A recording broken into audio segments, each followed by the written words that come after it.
90.5. Éxitos y más éxitos.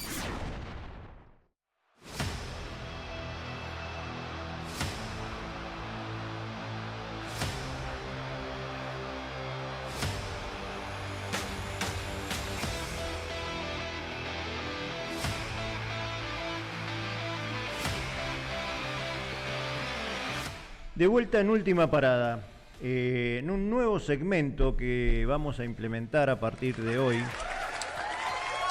Un segmento donde vamos a tener grandes jugadores, viejas glorias, no tan viejas en realidad, de Rivadavia, en la mayoría de los deportes, en todos aquellos deportes que podamos tener, lo vamos a tener, porque es importante dar a conocer a las nuevas generaciones, aquellos que dejaron algo en cada uno de los deportes en los cuales se practicaron, ¿no? Hoy vamos a estar con un amigo, un hermano de la vida, con el Luis Quilo Farina, puro fútbol, paseando por muchos clubes. Ella enseguida nos va a contar por dónde anduvo, dónde salió campeón en el Bolistón, en el Chacarero también, ¿no es cierto? Así que bueno, acá lo vamos a presentar. Hola Luis, buenas noches, ¿cómo estamos? Hola Daniel, buenas noches. Buenas noches para toda la audiencia. Acá, bueno, hablando de fútbol, que es lo más lindo que nos puede pasar, ¿no? Exacto. Vamos a empezar por el principio, como se dice, ¿no? ¿Cómo es tu historia futbolera? ¿Cómo empezás a inmiscuirte en lo que es el fútbol? Desde chico, supongo, ¿no? Sí. Desde muy chico, imagínate que tenía 7 años y medio más o menos, y ya estaba haciendo inferiores en Ferro Épico porque nos tocó vivir con la familia varios años allá. Y después volví de grande a Ferro. Sí, me acuerdo que volviste a Ferro. Después de grande volví a jugar regionales y torneos federales. Pero una ciudad muy, muy futbolera, una ciudad muy linda, en la que tuve un gran técnico, José Aragonés, en inferiores, por ejemplo. Aragonés. Y después, ya a los 14 años, llego a Rivadavia. Y bueno, hubo gente que me vio jugar en cancha en los potreros, los sábados, digamos. En los sábados en los potreros, y me invitaron al club, al Centro Deportivo Rivadavia, y desde ahí ya empecé a jugar en cesta. Aquella cesta tan linda que tenía el querido Juan González, que en paz descanse, una gran persona. Maestro.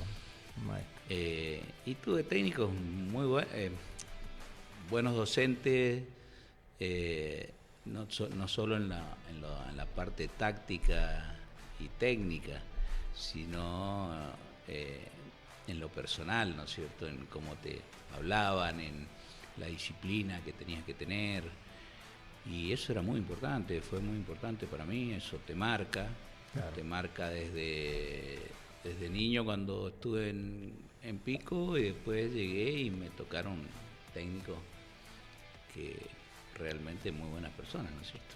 ¿Quién eran tus compañeros en la cesta esa que empezaste a jugar en el Centro Deportivo, te acordás? Sí, en esa cesta jugaba Silvio Aguilar, Rodolfo Gentile, Daniel Martínez, Gacela Martínez. Ah, el Gacela, sí.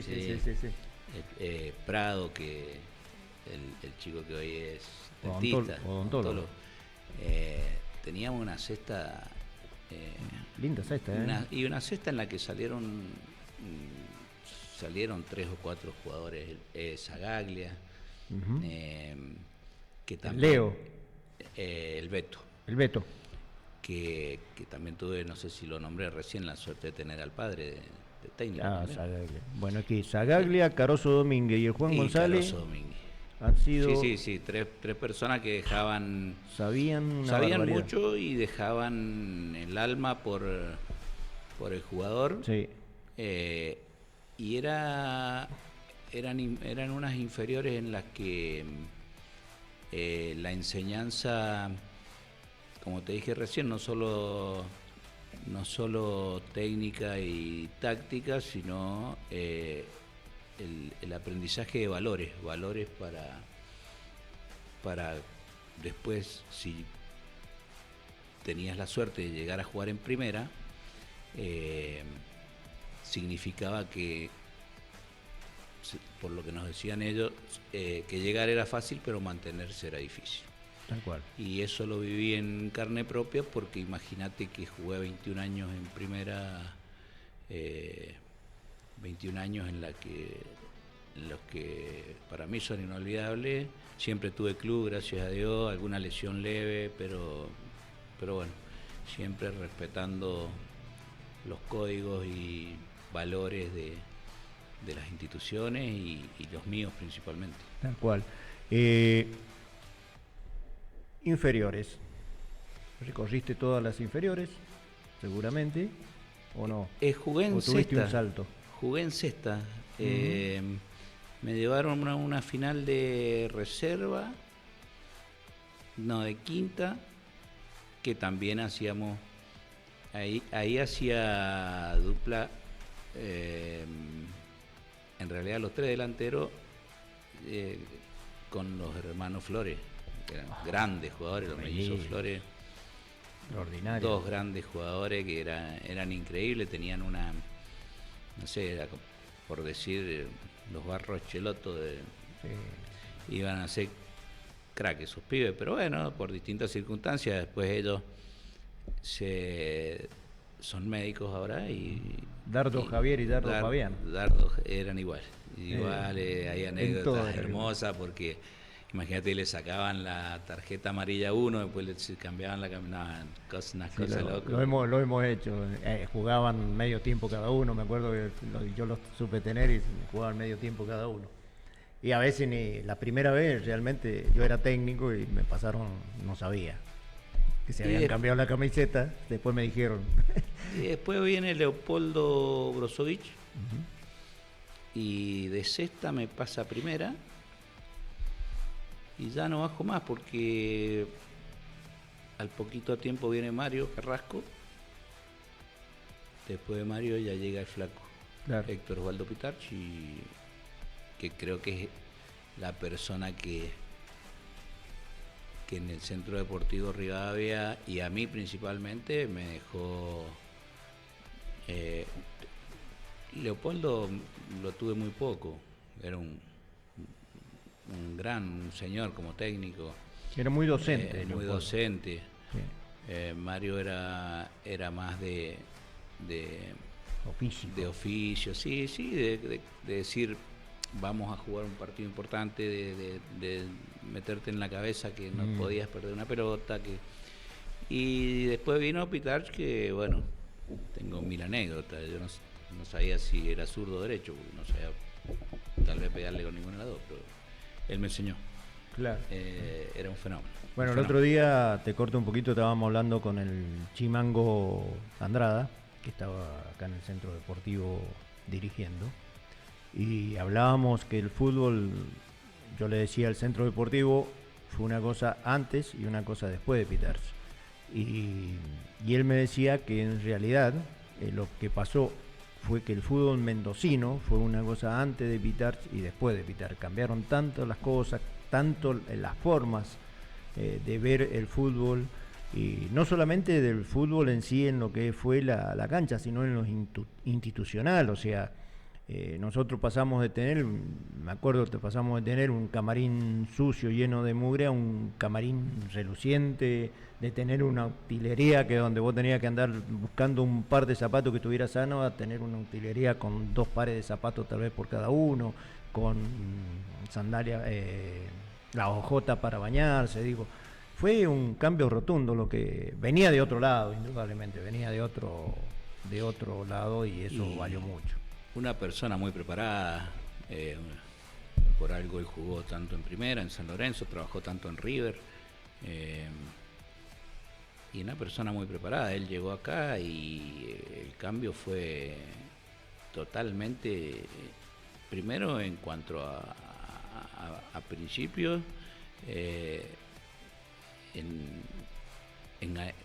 solo servía ganar, solo servía ganar.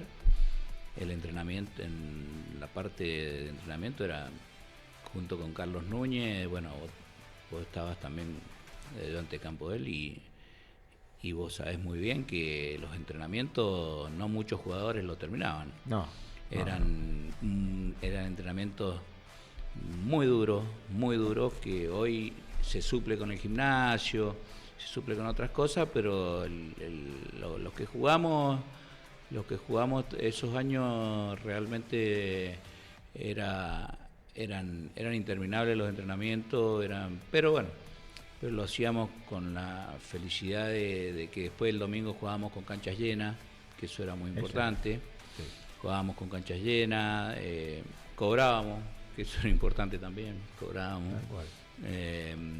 Y así empezó el fútbol para mí en Primera, y tuve la suerte de llegar, de empezar a hacer goles y poder quedarme, porque anteriormente habían pasado monstruos como Boldrini, como Tobaldo, imagínate. Pereira, en aquellos años. Alberto Pereira, que eran tremendos jugadores. Me estoy olvidando del Pampero. El Pampero. Cori. Entonces vos, como delantero, tenías que hacer las cosas muy bien. Sí, estaba la vara muy alta. Estaba la vara muy alta. Pero tenían buen equipo. Un equipo en donde teníamos, no sé, un 5 como el Ariel, tenía los chicos de acá como Ruiz, el Rodi, bueno, los hermanos Payero eran ya un poco más grandes, sí. Eran crack todos, desde el arquero, el 5, eran grandes jugadores. Claro, ya venían con una pequeña trayectoria, ¿no? Con respecto a ustedes, eso era muy positivo para apalancar a los que venían de abajo. Yo siempre me acuerdo que vos mismo lo decías, yo no era gran jugador, pero siempre iba para adelante y siempre tenía esa mentalidad ganadora, digamos, gran jugador en el sentido de ser un habilidoso, ¿no? Porque no solamente el habilidoso es gran jugador, también lo hablábamos el otro día con Andrada, ¿no? Hoy en día y siempre, no solamente aquel que es habilidoso termina siendo gran jugador, también tienen que tener otra cosa, que es la mentalidad. Y bueno, una de las cosas que vos tenías y tenés, la tenés porque eso nunca se cambia, es la mentalidad, esa mentalidad ganadora de que vas a hacer las cosas y que las haces y que te pones en la cabeza que tenés que hacer tal o cual cosa y lo terminás haciendo y así fuiste un jugador que anduviste por varios clubes y en muchos de ellos tuviste la suerte de salir campeón y de salir goleador. Sí, gracias a Dios, sí. Con lo que dijiste recién, yo me hice fuerte desde lo que yo tenía, que era potencia, mucha velocidad, ¿no es cierto? Y era un insistidor en los entrenamientos más que todo. Cuando todos entrenaban 2 horas, yo me quedaba 10 minutos más. Claro. Y si el flaco me decía quédate a patear, yo me quedaba a patear. Si el flaco me decía que tiraba 10 alargues más, yo tiraba 10 alargues más y no me robaba uno, o sea, me tiraba 11. Por eso quiero dejarle un mensaje a los chicos, un buen mensaje, que a veces no hace falta que vengas con una de forma innata, con habilidad, con un montón, sino es el amor el amor que uno le tiene a la pelota, y ese amor lo tenés que traducir entrenamiento tras entrenamiento, porque el peor el, el peor enemigo es uno mismo cuando uno va a un entrenamiento y no lo disfruta. Tal cual. Cuando vos no disfrutás un entrenamiento, ese día está perdido. Y sí, o sea, el entrenamiento lo tenés que disfrutar dentro de tus posibilidades, porque no todos lo disfrutan, algunos lo sufren, pero sabiendo que hay un objetivo mayor, que es el llegar a jugar el domingo. O sea, Claro, pero para jugar el domingo vos tenés que haber entrenado bien en la semana. claro, entonces tenés que entrenar bien. Porque vos podés tener una mala semana y jugar muy bien el domingo, pero no podés tener 10 semanas mal y seguir jugando bien. Claro, no, seguro. Entonces vos tenés esa situación de tener que entrenar sí o sí. Lo hablábamos recién con Emanuel Corts de la dormida, que le preguntaba yo, por ejemplo, a qué se debía. Estoy viendo, ahora estamos viendo tu familia ahí con vos, ya van a volver tus hijos, algunas fotos de San Martín, ahí están los chicos, los chicos y las chicas. Ese con la de Maipú. ¿Cómo es? Ese fue un gol muy importante en Argentino. Ajá. Qué lindo recuerdo, ¿no? Las fotos, todo eso. Y hablábamos con Emanuel que ya está jugando el regional. Esta semana le tocó con FADEP, estuvo Torrico, Sebastián estuvo con ellos allá. Son muy amigos los chicos. Sí. Y hablábamos del crecimiento que tuvo la dormida y casualmente hablábamos de esto del entrenamiento. Pasaron de entrenar 2 o 3 días a entrenar todos los días. Y entrenar todos los días firme y todo el equipo. Y hace varios años ya que lo están haciendo. Y en 6 años, creo que dijo, en 7 años han salido 5 veces campeones. Entonces hay un crecimiento. Y eso se debe específicamente a esto del entrenamiento que vos hablabas recién. Si no entrenás bien en la semana, es imposible jugar bien. A ver, podés jugar mal porque no te levantaste mal. Sí, obvio. Pero, tenés tus días. Claro, pero tenés más posibilidades de que si mentalmente sos fuerte y entrenás bien, tenés muchas más posibilidades de jugar bien que de hacer las cosas mal. Después, bueno, te ayuda el equipo. Yo, como vos decís, yo fui a equipos que me recuerdo que yo hablaba con los dirigentes, porque antes no teníamos representantes, hablábamos los jugadores. Claro. Yo le preguntaba, ¿y ustedes qué quieren? ¿Estar a mitad de tabla? ¿Quieren? Porque yo quería campeonar. Seguro. Yo quería salir primero. O estar ahí, entre los primeros. Porque yo sabía que si iba a estar en un buen plantel, y más en la posición en la que yo jugaba, iba a tener más posibilidades de hacer goles. Claro. Y iba a tener más posibilidades de llegar a clubes más grandes. Y lo fui logrando a través de insistir, de entrenar, de ponerme la camiseta y hacerme hincha desde el primer día en cada club que llegaba, porque el corazón se va pintando de colores, ¿viste? Claro. De pico, de color verde, de naranja en el centro deportivo, argentino, blanco y celeste, y así, San Martín, Maipú, Luján, y me trataron siempre tan bien la gente, los directivos, mis compañeros, que realmente estoy orgulloso de lo que hice y de toda la gente que me rodeó junto a mi familia, que vos sabés muy bien, mi padre no era futbolero, era una persona de laburo. De mucho laburo, mi madre también, me fueron a ver ya cuando ya jugaba en primera. Contame la anécdota de tu papá cuando fue por primera vez a verte, porque eso es muy linda. Yo estaba al lado de él ahí. Pero... Qué bravo, el Catato ese. ¿No? Catato, sí. Fue a verlo, se lo voy a contar yo, pero sí, fue a verlo por primera vez jugar. Es muy bueno. Muy bueno. Entonces estaba ya, llevaba un rato el partido, y no me acuerdo quién estaba al lado de él, porque realmente eso no me acuerdo.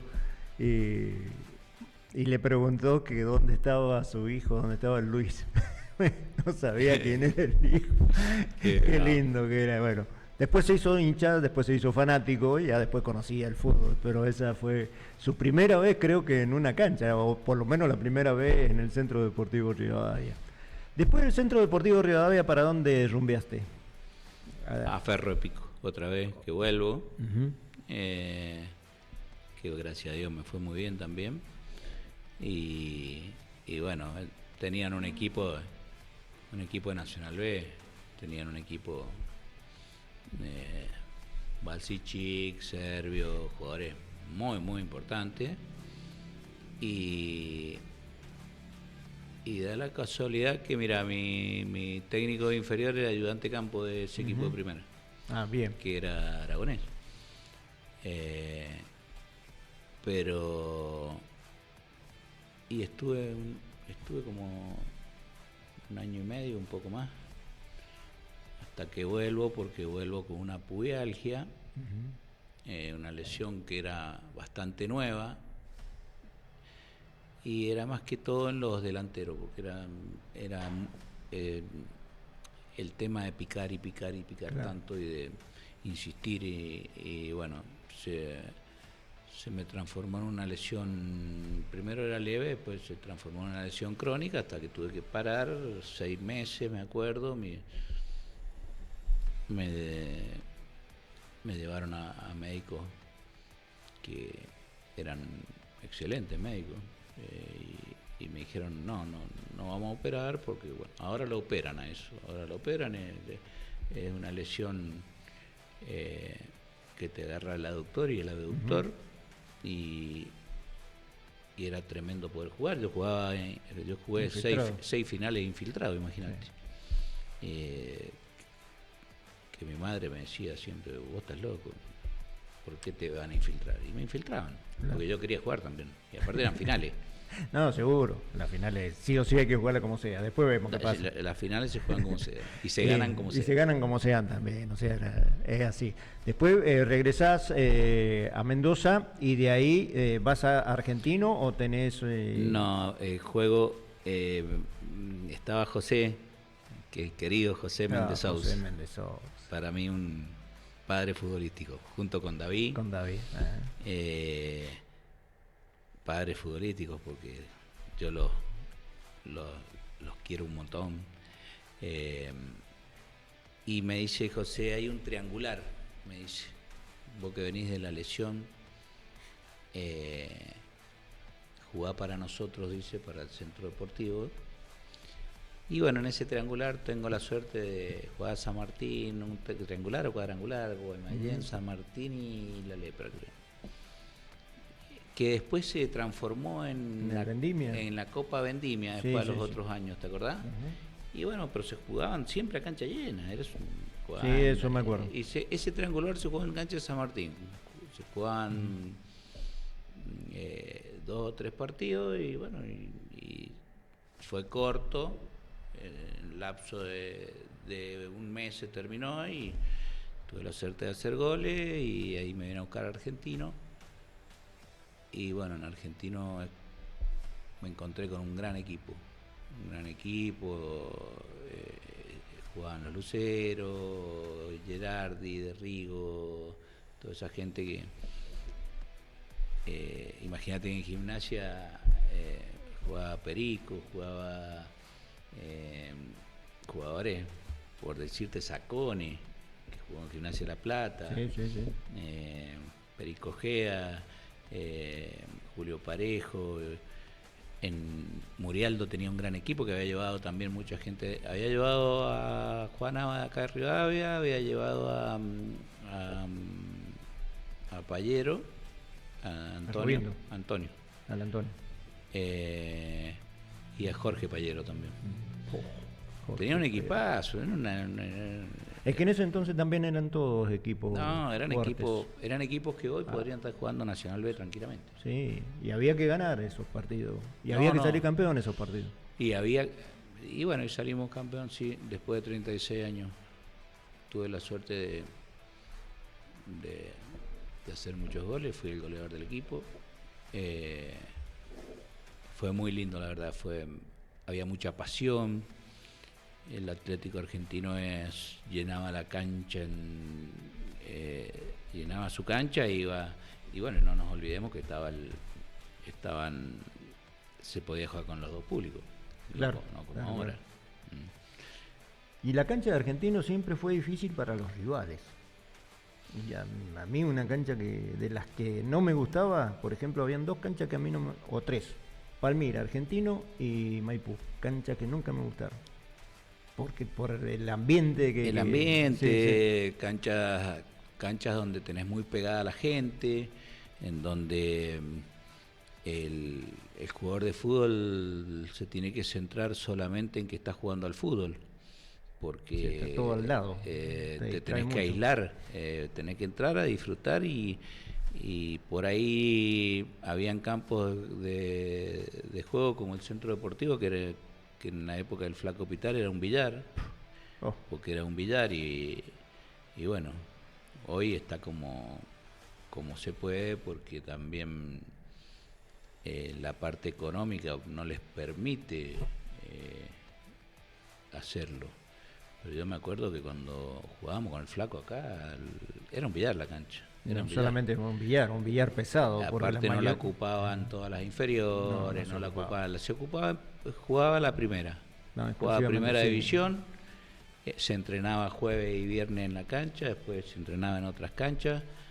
Y bueno, en Argentino la cancha era muy difícil por eso, porque no era una buena cancha, pero había que jugar a 1 o 2 toques. Claro. Así que yo me tuve que acostumbrar a jugar a 1 o 2 toques. Y como la finalizaba siempre en el 9. Claro, estabas ahí vos. Y había que estar. Yo siempre decía que era el más malo y que los otros eran unos monstruos, pero eran monstruos. Pero eran monstruos, sí. Eran monstruos porque a mí me la dejaban ahí sí, para... Sí. Bueno, pero hay que estar también, y hay que hacerlo. Obvio. No cualquiera la vida del 9 es conocer el área. Sí, olvídate. Y cuando estás en buena, metela, porque cuando no estás en racha, podés estar enfrente del arco y la pateás y le pegás para cualquier lado. Después saliste campeón en Argentino. Después de Argentino fuiste a... Y después jugamos torneo, ascendemos al torneo federal, sí. Un federal... Federal B. Federal B, el Federal B, exactamente. Y empezás a jugar con equipos sanjuaninos. Después me vine a buscar Luján, que también tuve la suerte de convertir muchos goles, pero duré muy poco porque ahí es cuando... viene Aucán San Martín, que eligió 3 jugadores de Luján, Michelini, Gautier y yo. ¿Michelini era el 5? Michelini jugaba de marcador de puntas, por ahí jugaba de 5. Pero Gautier, un monstruo. Un monstruo Gautier, sí. Y vinieron jugadores importantes ese año, aunque Independiente Rivadavia, que hoy está jugando en primera división, tenía un equipo con muchos nombres. Y bueno, ascendemos nosotros y salió segundo Independiente. Claro. Pero para eso tuvimos que, a nivel nacional, ganarle a los salteños, a los formoseños, en Tucumán, en todo. Había que ganar en todo.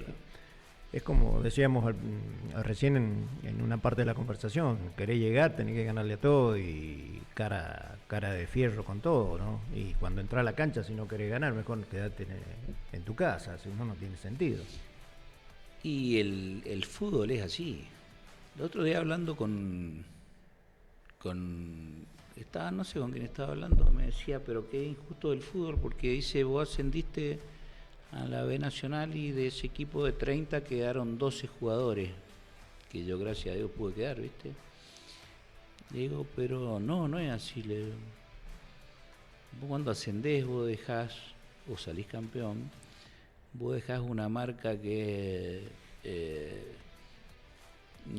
intachable para el hincha, para vos, para uno mismo. Claro. Son cosas muy lindas, o sea y creces, aunque no quedes después, como a algunos jugadores les pasó, se los llevan a otros clubes. y no se los llevan como subcampeones, se los llevan como campeones. El Igual. argentino está acostumbrado a que del primero se acuerdan todos y del segundo no se acuerda nadie. Yo creo que el mundo es así, porque No sé, el argentino. el argentino es mucho más, pero Yo creo que hoy un chileno,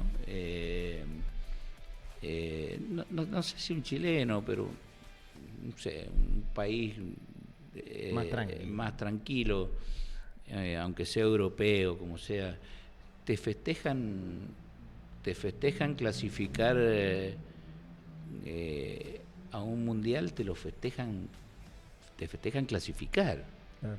Acá la selección argentina sale segunda Sí, no es lo que uno pretende.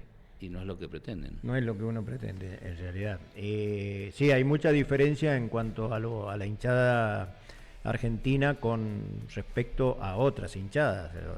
Y si te vas a Europa, mucho más, donde en Europa el fútbol es un espectáculo y para nosotros termina siendo la vida o la muerte, digo, el fútbol. O te reís todo el año o llorás todo el año, porque es la realidad. Y es lo que está pasando, nosotros tenemos, yo lo veo desde este punto de vista, hay cosas que se han perdido en el fútbol. Yo no estoy de acuerdo con el VAR, por ejemplo. No estoy de acuerdo porque se pierde la maña, se pierden cosas lindas. El fútbol no es que digamos ganemos como sea y hagamos trampas, no. Maradona hizo un gol con la mano y lo festejamos todo. Después que digan lo que quieran, está mal, está bien, lo festejamos todo. Y después hizo ese tremendo gol que es uno de los mejores goles del mundo. Claro. Y lo hubiésemos ganado igual. 1-0, 2-0, lo hubiésemos ganado igual. Hoy el VAR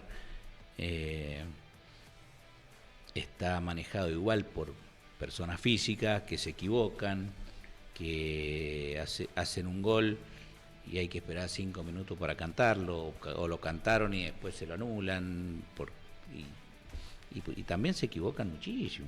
Sí, yo eso no lo entiendo, ¿no? A ver, no sé si estoy en contra, pero yo no entiendo lo que vos estás explicando ahora. Que se equivoquen con el VAR.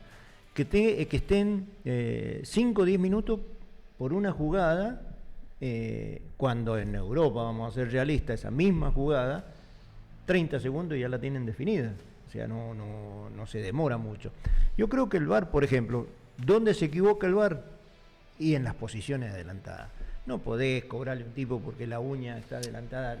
Dejarle un cuerpo, por lo menos, medio cuerpo, no sé qué. Yo creo recién cobrarlo. Deberían cambiar en el reglamento algunas pequeñas cosas. Que sea más humano. Que sea más. Aparte, el fútbol convengamos que es un deporte de roce, entonces tampoco juguemos la muñeca. O sea, nos tenemos que rozar, nos rozamos, yo no digo que está bien ir y pegar un codazo, porque está mal. Antes era increíble lo que pegábamos y lo que nos pegaban. Sí, bueno. Era increíble. Pero era fútbol. Pero era fútbol. Era fútbol. Es más, los árbitros te decían, te pegaron, no lloré. No me vengas a nada, pegale. Que yo no te vea nada más, te decían. Sí, no, porque te veían y te expulsaban. Claro. Pero, o sea, se perdió mucho. Y lo más triste es que se perdió el potrero, o sea, porque hoy los pibes, ellos creen que todo es correr y que todo es... Y no, en el fútbol tenés que intentar gambetear, intentar hacer un pase, intentar esa desprolijidad que tiene el jugador adentro de la cancha, que es una desprolijidad linda, de decir, voy a hacer una jugada diferente y le sale, pero no, está muy esquematizado. Después, bueno, han cambiado los tiempos también. Sí, obviamente. pero es una discusión que eso tenemos todos. Yo creo que el fútbol tiene que tener, el equipo, por más esquematizado que esté, tiene que tener un Messi. Alguien que haga una gambeta, alguien que tire un caño, alguien que, no sé, que haga un taco. Otra cosa que no entiendo porque a mí no me pasaba, pero no puede ser que vos no puedas jugar y tirar caños o sombreros y que el rival se enoje. Y bueno, no lo entiendo. Antes se podía hacer. Claro. Antes se podía hacer. Y te lo hacían a vos y vos lo hacías. Y se enojaban. Yo me enfrentaba a centrales malos, pero no malos de malos jugadores, malos, como dice Ruggeri, malos de malo. Claro. Que te venían y te decían, hoy te saco en camilla, te rompo la pierna. Nadie te rompía nada. O sea, ¿sabes qué pasaba? Cambió todo. O sea, es increíble las formas de esto mismo, de que hoy el fútbol no hay nadie, no jugás con enganche. Entonces, al no jugar con un enganche, acá tuvimos a Hugo Cantero, ¿vos te acordás? Y Hugo Cantero se sacaba, en una baldosa se sacaba dos jugadores, y entonces a los que estábamos arriba nos daba la pelota limpiecita. Era y más era fácil. Centro y gol de la Chancha González. Claro. Querida Chancha, nos estamos olvidando de la querida Chancha. Qué goleador. Recién me acordaba Qué cuando estaba goleador. hablando vos el equipo y... Qué goleador. Sí, Qué goleador. me acuerdo cuando decía el Pedro Fopoli que no lo quería el Chancha. Porque no podía marcarlo. No había forma. No había podía forma. marcarlo. Era retacón, petizo, fuerte, y este otro grandote, y no lo podía marcar. Siempre lo dijo que, me acuerdo, al Pedro también decía siempre que el jugador más difícil que él tuvo para marcar era el Chancho González, pero porque era chico. Fíjate vos las cosas, ¿no? Porque... Yo tengo una anécdota del flaco Pitarch que un día me saca en la práctica y dice, Rivadavia juega en la práctica, en la primera sigue jugando con 10 y la reserva con 11. Y me llama, me saca. Y se va conmigo a charlar afuera y me dice, todavía no es tiempo de que usted sea el goleador. Usted tiene mucha velocidad, llegue al fondo, dice, haga la pausa, centro atrás, que es gol, 99% que es gol de Héctor Luis González, la Chancha González. Y fue así. Claro. Fue así porque yo también hice goles ese año, voló. pero asegurar el gol era tirarle el centro al punto del penal. Claro. Era gol. Aparte reventaba el arco, ¿verdad? Sí. Y teníamos otros como Lariel, como Magallanes, No, Cantero. había como jugadores en ese entonces. Que Se traían jugadores. bueno, los arranques de Fabiola por derecha, de Walter Fabiola.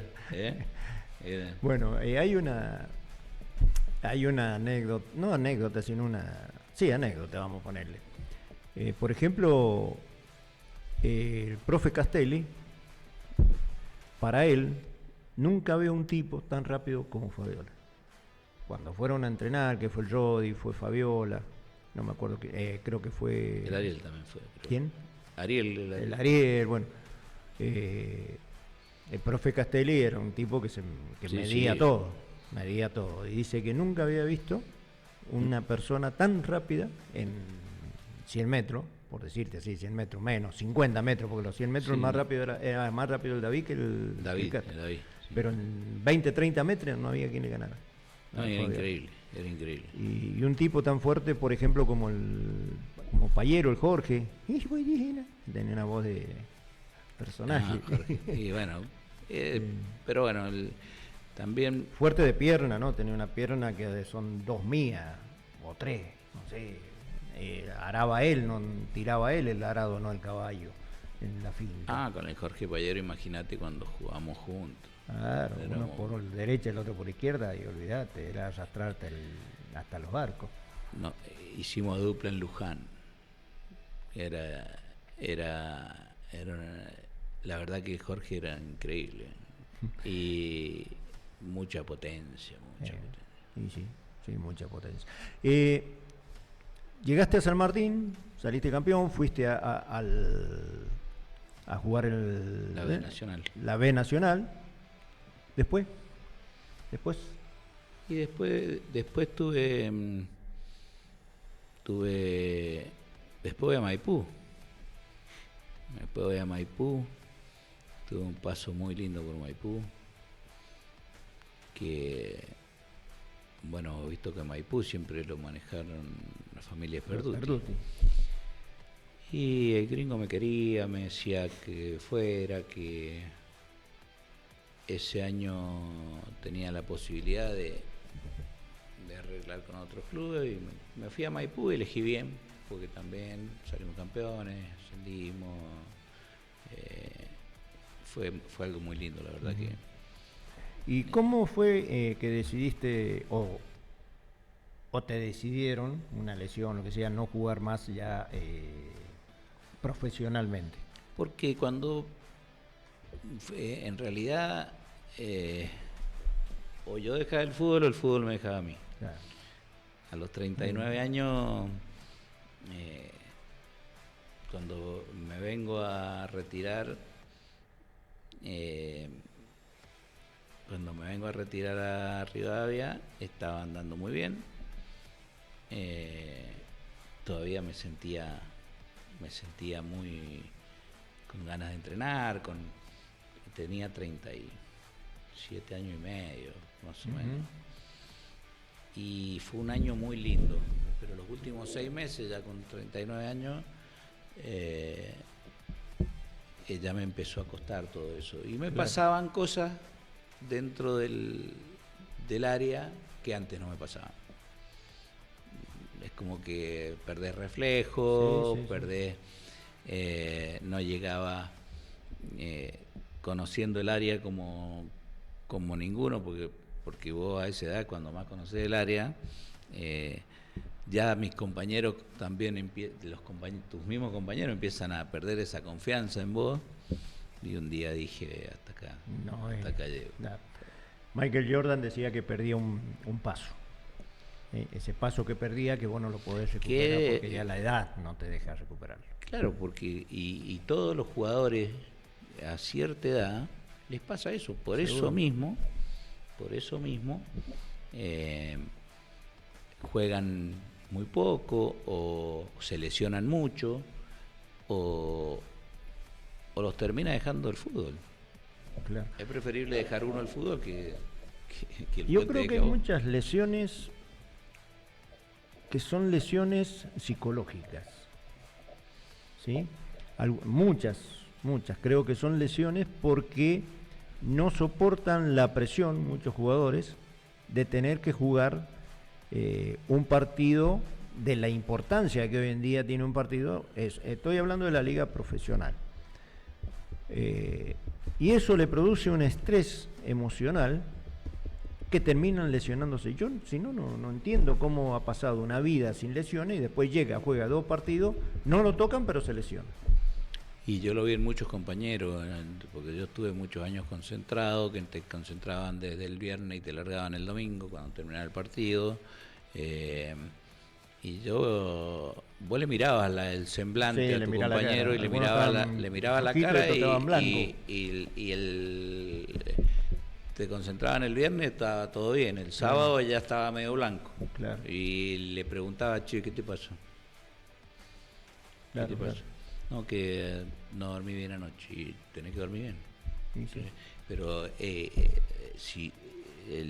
para todo, o sea, para tu trabajo, para la vida. Para la vida, emocionalmente, si no estás bien, y si te afecta en el fútbol, si te afecta la tribuna, si te afecta el cómo vas a jugar, y si te pones a pensar, es muy difícil. Entonces, y es lo que la respuesta de lo que yo creo a lo que vos pensás, es que pueden pasar y pasan. Le pasó a Portillo en River los otros días, jugó 15 minutos y se lesionó. Esas son las cosas que uno no entiende. ¿Cómo se va a lesionar una persona que está bien comida, bien vitaminizada, cuidado permanente, todo, y se lesionan? Y tiene que ver con esto que estabas contando vos. Kilo, un compañero tuyo que te haya, que vos digas, este es para mí fue o es el mejor, ya sea políticamente, de mentalidad. Y tuve la suerte de jugar con buenos jugadores. Sí. Hay muchos. Hay varios. Arqueros, por ejemplo, Payero, Corrales, Mendoza. Mendoza es un arquero de Ferro, Alberto Mendoza, de Ferro Pico. Sedano en Argentino, pero no es por nombrar a todos. O sea, eran buenos arqueros. Claro. Eran buenos arqueros. Claro. Después centrales, para mí la dupla central, que yo siendo muy chico, que tenía 17 años y medio, 18, jugaba en primera, la dupla central que venían grandes jugadores y le temían, era David Giuffredi y José Miguel Sousa. Una dupla central. Era temida.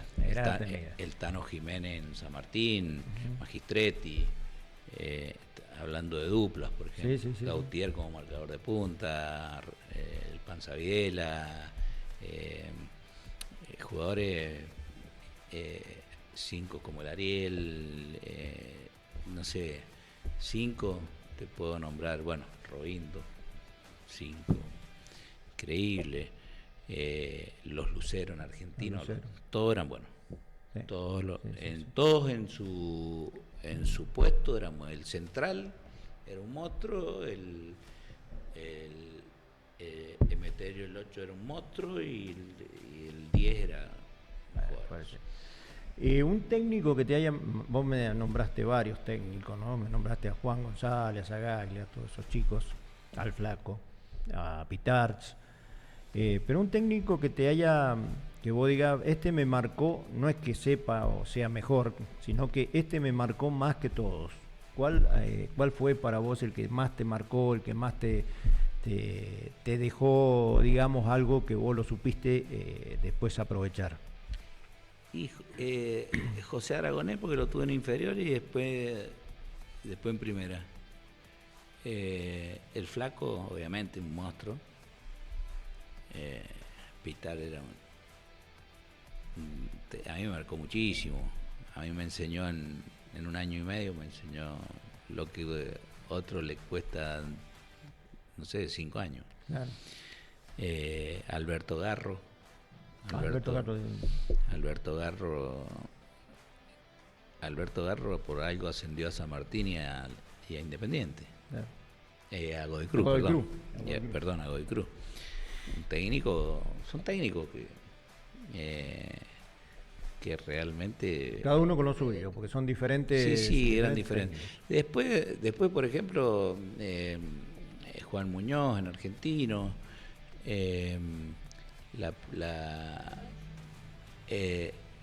está hablando de... O sea, Juan Muñoz, después tenés... ¿Quién te puedo decir? Sperduti, que no era un técnico que también te iba a decir la parte técnica, táctica, va a ser así, no, él te preparaba para ir. Era motivador. Motivador. Un técnico que vos entrabas a la cancha y no sé, parecía que ibas a la guerra. Una cosa, era increíble. Pero, y en el entretiempo te hablaba 10 minutos y vos salías con más ganas de jugar que... Claro. Era increíble. ¿Tuviste el Cacho Pavé? Tuve al Cacho Pavé,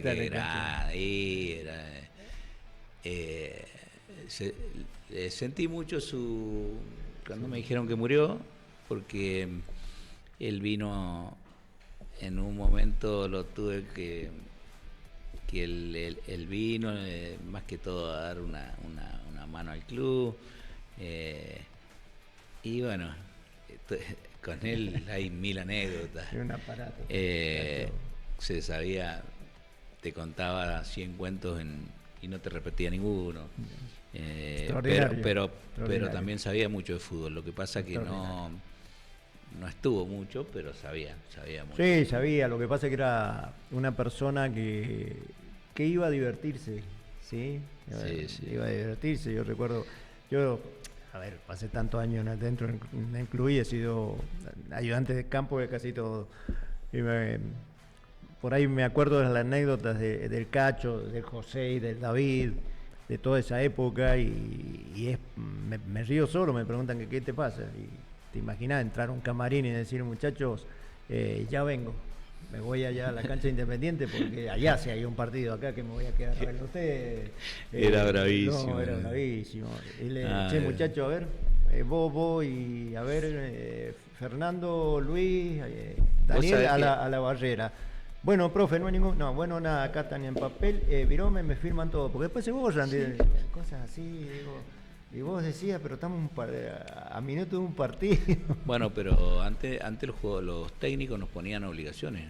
Teníamos obligaciones dentro de la cancha. Sí, yo creo que ahora también tienen obligaciones. Yo un día perdí la marca en cancha de Maipú.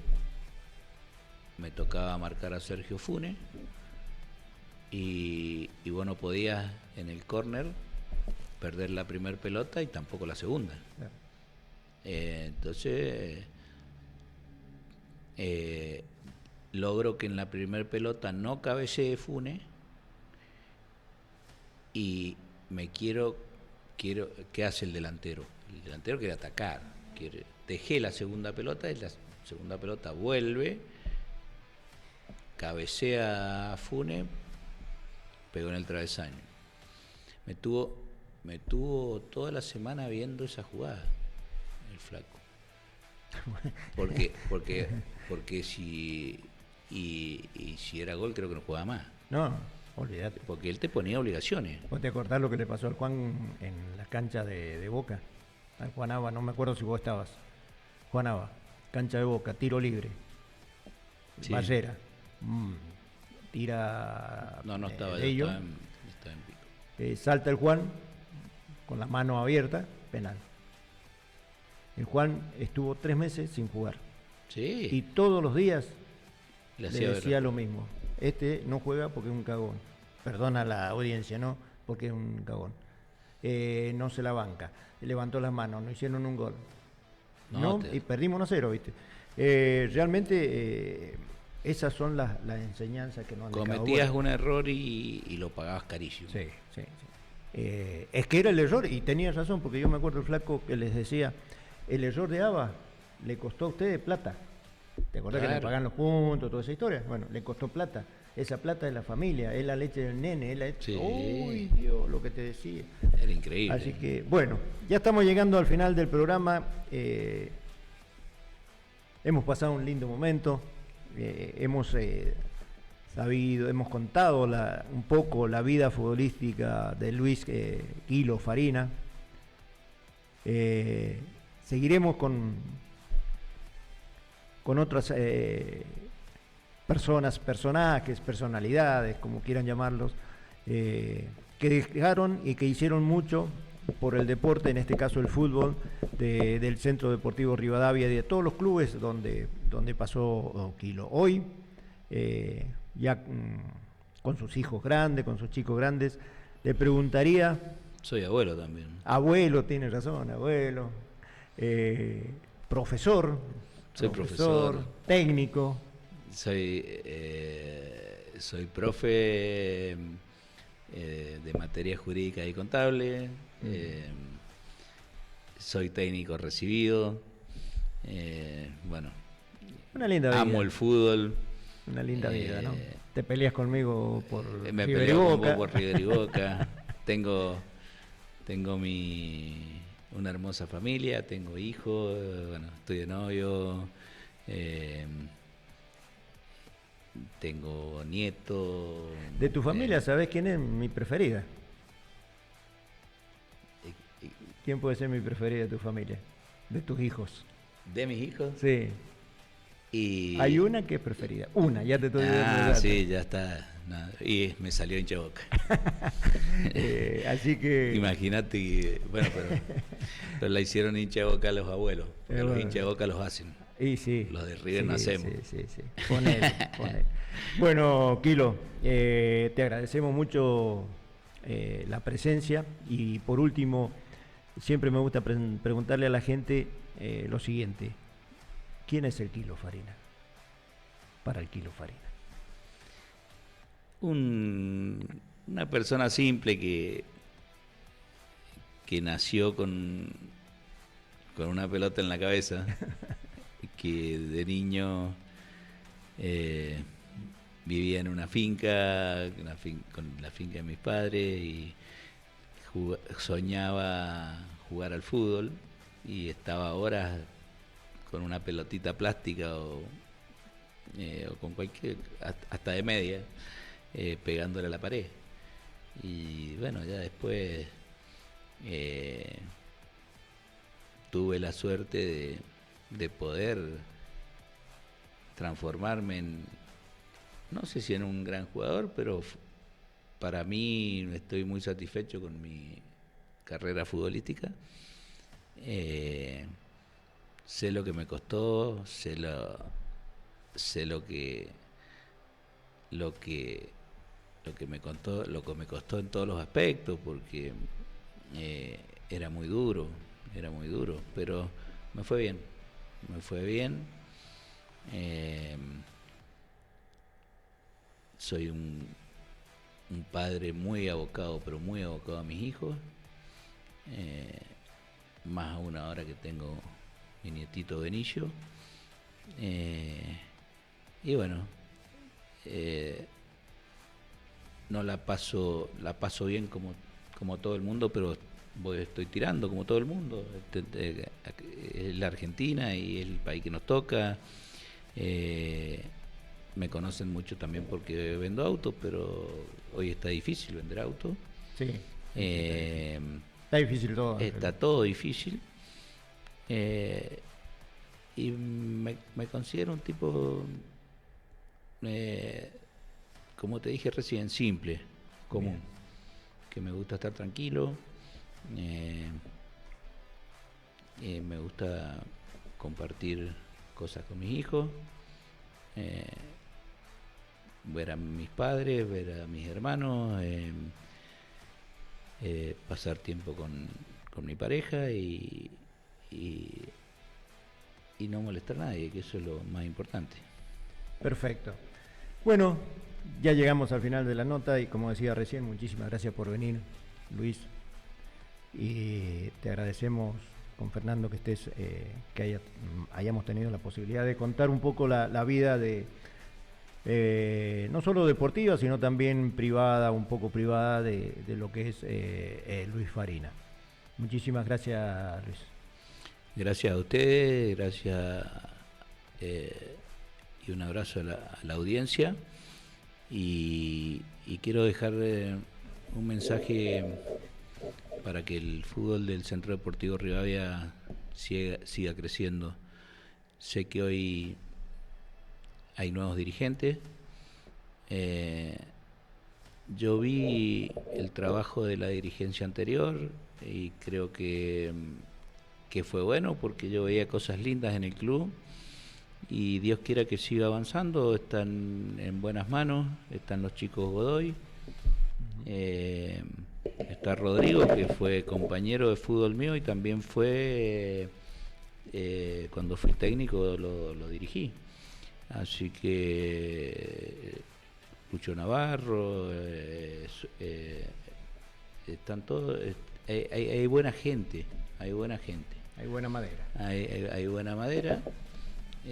Así que me gustaría que el fútbol del Centro Deportivo Rivadavia, estuve viendo una nota que creo que ustedes mismos le hicieron al técnico. Yo creo que antes de 2 o 3 años se pueden lograr cosas importantes. Bueno, así llegamos al final de esta nota.